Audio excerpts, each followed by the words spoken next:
Bonjour et bienvenue dans cette nouvelle exploration approfondie. L'objectif aujourd'hui, c'est vraiment d'examiner une dynamique qui sous-tend littéralement toute l'histoire humaine. Et cette dynamique, c'est la quête incessante d'énergie. Absolument. C'est le moteur caché de tout ce qu'on fait. Exactement. On va retracer cette évolution, depuis les tout premiers changements anatomiques de nos ancêtres primates, jusqu'aux innovations mécaniques de l'Antiquité et du Moyen-Âge, comme le collier d'épaule. Et pour structurer tout ça, on va s'appuyer exclusivement sur un ouvrage de référence massif. Le fameux livre de Václav Smil. Oui, Energy and Civilization, An History. L'idée ici, c'est de fournir une grille de lecture claire sur la façon dont l'énergie dicte absolument tout, sans pour autant se noyer dans un jargon technique. Et c'est un point de départ essentiel, je pense. Parce que pour appréhender cette histoire, il faut admettre un principe fondamental. L'énergie, c'est la seule véritable monnaie universelle. La monnaie universelle, c'est-à-dire? En fait, toute action matérielle de la rotation des galaxies à une simple goutte de pluie qui érode une roche, ça exige une conversion énergétique. La biosphère entière dépend de la capture de l'énergie solaire. Donc, l'histoire de la civilisation, c'est pas juste des empires ou des batailles. C'est surtout une longue transition pour maîtriser des flux d'énergie de plus en plus denses. C'est une perspective qui change complètement notre façon de regarder le monde autour de nous. D'ailleurs, le texte cite une réflexion de George Orwell qui illustre ça parfaitement. En 1937, il visite des mines de charbon. Ah oui, ce passage est marquant. Très marquant. Orwell réalise à ce moment-là que toute la civilisation industrielle moderne repose sur ce travail souterrain. Il dit en gros que, dans le métabolisme de notre monde, le mineur de charbon occupe la deuxième place d'importance, juste derrière le paysan. Parce que sans ce transfert d'énergie du sous-sol vers la surface, tout s'arrête. Voilà, tout s'arrête net. Et cette observation d'Orwell, elle met vraiment en lumière le coût énergétique invisible de notre confort. Pour mesurer ce coût, le livre de Smil utilise un outil métrique de base, la densité énergétique. C'est la quantité d'énergie contenue dans un volume donné, c'est ça? C'est exactement ça. Et le passage d'une ressource à une autre au cours de l'histoire, c'est presque toujours dicté par cette variable. Bon, Décortiquons ça, parce que l'impact de cette densité sur le quotidien, c'est pas toujours évident à visualiser. Le livre donne un exemple génial avec l'alimentation dans le bassin de Mexico avant l'arrivée des Européens. L'exemple du cactus fuseau. Oui, les figues de Barbarie. À l'époque, les populations locales en mangeaient beaucoup. Sur le papier, super, c'est abondant. Mais le problème, c'est que ce fruit contient 88% d'eau. Sa densité énergétique est dérisoire. Complètement. Selon les calculs, une femme adulte de petite corpulence devrait en manger 5 kilos par jour juste pour survivre. 5 kilos. La logistique pour cueillir et digérer ça, c'est épuisant. Par contre, si elle tire la même énergie du maïs, il lui suffit de quoi? 650 grammes de tortilla. Ce qui est fascinant ici, c'est la façon dont cette recherche constante d'une densité supérieure s'accompagne d'une quête d'efficacité. L'humain cherche toujours le rendement maximal pour l'effort minimal. Mais les sources montrent un truc très contre-intuitif. L'amélioration de l'efficacité technologique ne fait presque jamais baisser la consommation globale. C'est le paradoxe de Jevons, non? Exactement. Stanley Jevons, un économiste de 1865. Il observe les nouvelles machines à vapeur qui consommaient beaucoup moins de charbon pour le même travail. Donc logiquement, on se dit qu'on va utiliser moins de charbon. Non, c'est l'inverse. Comme elles étaient plus efficaces, elles sont devenues plus rentables. Du coup, on s'est mis à en utiliser partout, dans la métallurgie, le textile. Ça a provoqué une explosion de la demande en charbon.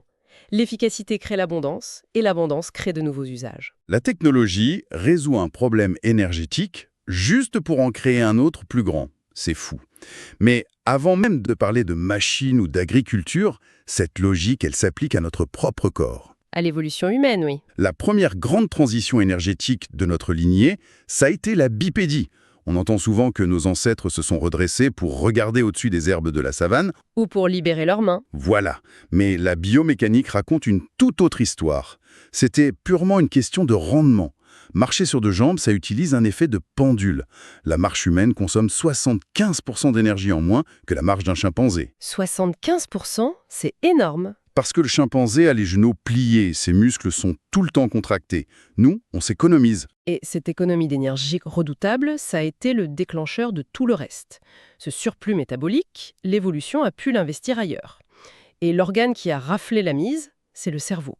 C'est là que ça devient vraiment intéressant. Parce que thermiquement parlant, notre cerveau est une anomalie totale. Il fait 2% de notre poids, mais il pompe 20 à 25% de notre énergie au repos. Chez les autres primates, ça dépasse pas les 10%. Exactement. Donc l'évolution devait trouver un moyen de financer ce gouffre énergétique sans qu'on passe notre vie à manger. Et la solution, ça a été un compromis anatomique drastique. Le corps ne pouvait pas entretenir un gros cerveau et un gros système digestif en même temps. Donc, nos intestins ont rétréci. Un intestin plus court consomme moins d'énergie. Mais le problème, c'est qu'un intestin court, ça ne peut plus digérer des tonnes de végétaux fibreux. Il fallait absolument passer à une nourriture à haute densité énergétique. C'est ce qui a rendu la viande cruciale. Et surtout, la maîtrise du feu. La cuisson. Voilà. La cuisson agit comme une digestion externalisée. Ça décompose les fibres, ça gélatinise l'amidon. L'énergie qu'on dépense pour mâcher et digérer s'effondre, ce qui augmente le rendement du repas de façon monstrueuse. Et en plus de la cuisson, il y a une autre adaptation qu'on oublie tout le temps. L'humain est un prédateur diurne conçu pour la chaleur extrême. Ah, la transpiration. Le super pouvoir humain. C'est vraiment ça. Un humain peut dissiper jusqu'à 625 watts de chaleur en transpirant. C'est plus qu'un frigo moderne. La plupart des mammifères n'ont pas ça. Un guépard, par exemple, il court très vite, mais il surchauffe en 1 minute. S'il ne s'arrête pas, son cerveau cuit. En plus, les quadrupèdes ont leur respiration couplée à leur foulée. Un pas, une respiration. L'humain, lui, peut découpler les deux. Et cette combinaison, transpiration massive et respiration indépendante, ça a permis la chasse à l'épuisement.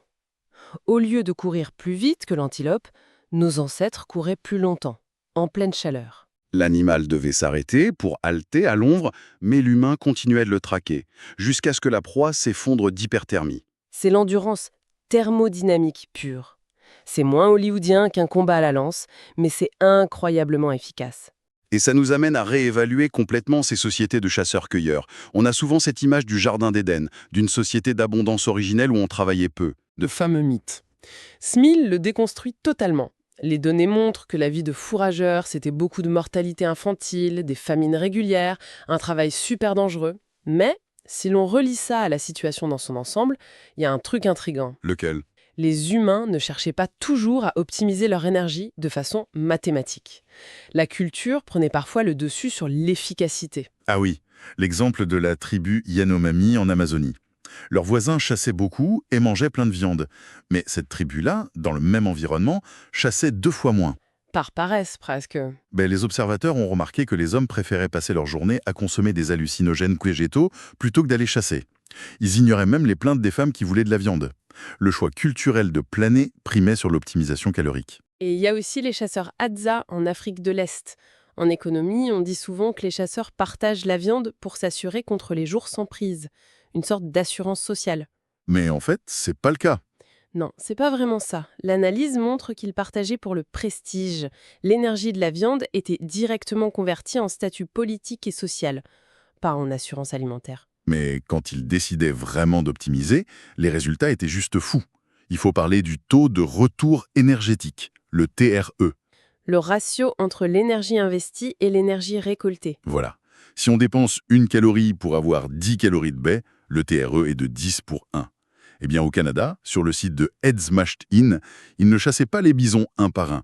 Ils poussaient carrément des troupeaux entiers du haut d'une falaise. L'effort de préparation devait être immense. Oui, mais le retour en viande et en graisse donnait un TRE colossal. Et le record absolu, c'est sûrement les baleiniers de l'Alaska. Un environnement polaire extrêmement rude, mais ils avaient des villages sédentaires. Tout ça grâce à la baleine boréale. La graisse de baleine est tellement dense que l'énergie récupérée par rapport à l'effort de navigation donnait un ratio de plus de 2000 pour 1. 2000 pour 1. C'est le niveau de rentabilité de certains de nos puits de pétrole aujourd'hui. Alors, qu'est-ce que tout ça veut dire? Si on pouvait avoir des rendements de 2000 pour 1 en chassant, pourquoi on est passé à l'agriculture? Au début, l'agriculture, c'est défricher, labourer, désherber à la main, pour un TRE de seulement 2 pour 1. C'est un travail éreintant pour un rendement misérable. Le paradoxe s'explique par le climat et la démographie. Avec le réchauffement de l'Holocène, la population a augmenté. La chasse, même avec un super trait, ça demande des territoires immenses pour nourrir très peu de gens. Donc, il n'y avait plus assez de place. Voilà. L'agriculture a un rendement énergétique faible par personne, mais un rendement très élevé par hectare. On peut nourrir beaucoup de monde sur une petite surface. Et cette révolution, elle s'est faite avec une plante bien précise, les céréales. Blé, riz, maïs. Et ça, c'est pas un hasard géographique, c'est une logistique énergétique parfaite. Un tubercule, comme la pomme de terre, c'est plein d'eau, ça pourrit. Mais une céréale, c'est sec, sa densité énergétique est 5 fois supérieure. Et surtout, ça se stocke. Exactement. Pendant des années. Et c'est ce stockage qui permet de créer des villes. On accumule du surplus pour nourrir des gens qui ne produisent pas de nourriture, des soldats, des artisans. La céréale, c'est la base de l'impôt et de l'État. Mais il y avait une faille biologique dans ce système. Les céréales manquent d'un acide aminé essentiel pour nous, la lysine. Or, on a besoin de 9 acides aminés pour faire des protéines complètes. Sans ça, on s'effondre. C'est ça. De l'autre côté, les légumineuses, comme les haricots ou les lentilles, sont bourrées de lysine, mais manquent de méthionine. Et c'est là que l'ingéniosité humaine intervient, sans même connaître la biochimie. C'est la fameuse astuce de survie. Toutes les grandes civilisations ont combiné les deux de façon indépendante. Oui, exact. Au Mexique, maïs et haricots. En Asie, riz et soja. Au Moyen-Orient, blé et lentilles. Ils ont créé des protéines complètes, équivalentes à la viande, juste en observant ce qui marchait. C'est grâce à ça qu'on a pu faire travailler des millions de paysans avec un régime presque végétarien. Mais bon, l'énergie musculaire humaine a des limites. Pour produire plus, il a fallu capter l'énergie animale. Et là, une espèce a tout changé par rapport au bovin. Le cheval. Le cheval. Au début, les bœufs tiraient les charrues, mais le cheval, c'est une machine supérieure. Il travaille 30 à 50% plus vite qu'un bœuf et il vit plus longtemps. Et il y a ce détail anatomique incroyable, le cheval peut bloquer ses ligaments pour dormir debout. Sans dépenser d'énergie musculaire. Voilà, un bœuf lutte contre la gravité, le cheval, lui, se maintient passivement. Cela soulève une question importante sur la technologie. Avoir l'animal, c'est bien, mais il faut pouvoir transférer sa force à l'outil. Dans l'Antiquité, on mettait un joug sur le cou des bœufs. Ça marchait super bien pour eux. Mais pour un cheval, avec sa trachée exposée, c'était inefficace. L'innovation cachée, ça a été le collier d'épaule. Inventé en Chine d'abord, ce collier rigide s'appuie sur les omoplates du cheval. Il peut utiliser toute la masse de son poitrail sans s'étouffer. Et ça a créé un des mythes historiques les plus tenaces de notre époque. L'histoire du chercheur Lefebvre des Noëttes en 1924. Ah oui, cette fameuse erreur. Il avait affirmé que les harnais romains étranglaient les chevaux, que dès que le cheval tirait, la sangle remontait sur la trachée, et il en a conclu que c'est pour ça que les Romains n'ont pas développé la force animale et ont préféré l'esclavage. C'était une théorie tellement séduisante qu'elle est restée dans les manuels pendant des décennies, jusqu'aux années 70 quand Jean Sprut a testé ça sérieusement. Il a fabriqué de vraies répliques des harnais romains, non ? Oui, avec les bas-reliefs d'époque. Et il a prouvé que la sangle principale passait beaucoup plus bas. Ça n'étranglait pas du tout le cheval. S'ils utilisaient peu de chevaux pour les travaux lourds, c'était juste économique. Élever des bovins coûtait moins cher en fourrage. Le mythe de l'étranglement était complètement faux. C'est fou de voir comment une mauvaise compréhension mécanique a faussé notre vision de l'Antiquité. En fait, que ce soit la forme d'un collier, le mélange de riz ou de soja, ou la taille de nos intestins, c'est toujours la même équation. L'histoire humaine est dictée par cette recherche constante d'énergie. Et c'est une grille de lecture qui projette une lumière crue sur notre avenir. Jusqu'ici, on a toujours progressé en exploitant des énergies plus denses. Le bois, le charbon, le pétrole, le nucléaire. On a toujours maximisé notre taux de retour énergétique. Toujours plus de densité ? Toujours. Et aujourd'hui, on essaye de faire l'inverse. On tente de s'éloigner de ces énergies fossiles ultra denses pour aller vers des roues renouvelables qui sont souvent moins concentrées. Ce qui est, d'un point de vue évolutif, inédit. C'est le plus grand défi de notre histoire. Pouvons-nous, pour la première fois, complexifier notre civilisation tout en réduisant la densité de l'énergie que l'on consomme ? C'est une question qui remet en perspective tout ce qu'on a accompli depuis les premiers pas de nos ancêtres dans la savane. De quoi réfléchir un bon moment. C'est la fin de cette plongée dans les rouages énergétiques de notre passé. Merci de nous avoir suivis et à très bientôt pour une nouvelle exploration.